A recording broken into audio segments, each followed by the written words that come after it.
Donc voilà, j'ai effectivement la lourde tâche de vous annoncer le report de ces championnats du monde de vol libre et de parapente de distance qui aurait dû avoir lieu du 22 mai au 5 juin 2021. Et donc, fort de la situation sanitaire, vous vous doutez bien, on a pris la décision difficile d'annuler cet événement là, sur cette année. Un groupe de travail dans le comité de pilotage s'est réuni pendant 1 mois et demi et a travaillé sur les différents protocoles.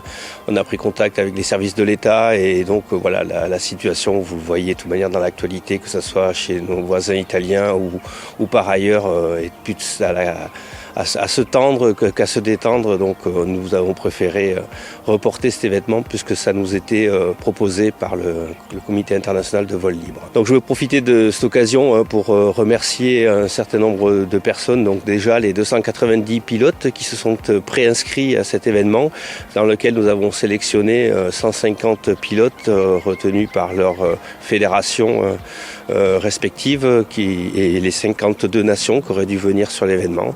Donc merci à eux de s'être inscrits et de montrer l'attractivité de nos événements et de ce championnat du monde. Ensuite, bien sûr, les bénévoles qui se sont largement inscrits avec nos excuses sur le petit bug qu'on a eu sur notre outil de recrutement qui font que certains n'ont pas pu se voir inscrits. J'ai eu ces échos-là. On va résoudre ce petit problème informatique.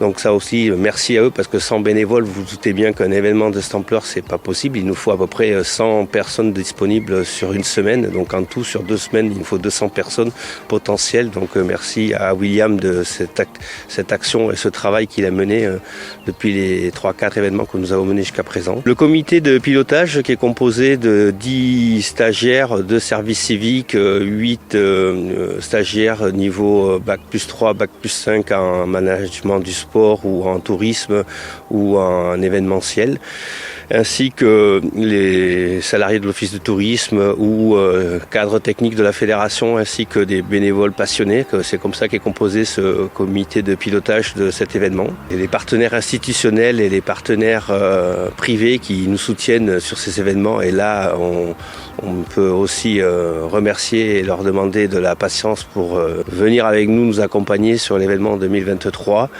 Les services de l'État, que je ne voudrais pas oublier, les services de la préfecture, les services du SDIS, les services des pompiers de secours qui nous soutiennent aussi, ainsi que la gendarmerie et bien sûr toutes les structures locales qui nous accompagnent.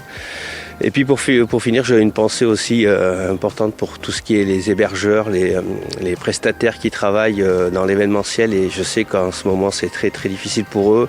Donc je compatis dans cette situation qui va potentiellement pas les gratifier, en tout cas d'un point de vue économique. En tous les cas, ce qu'on peut faire, c'est leur donner rendez-vous en 2023. Voilà, donc à noter que cet événement est donc bien reporté. Donc les dates qui vont être officialisées seront du 20 mai au 3 juin 2023, avec effectivement une semaine de préparation et d'entraînement. Donc ça veut dire 3 semaines d'événements à construire, à préparer sur la base de ce que nous avions déjà bien engagé sur 2021, puisque tout ce qui a été préparé aujourd'hui, que ce soit d'un point de vue technique ou que ce soit d'un point de vue accueil public, tout ça n'est pas perdu et juste à reconduire, quoi. Voilà. Merci à tous pour votre implication et à bientôt pour ce magnifique événement sur les terres de Savoie.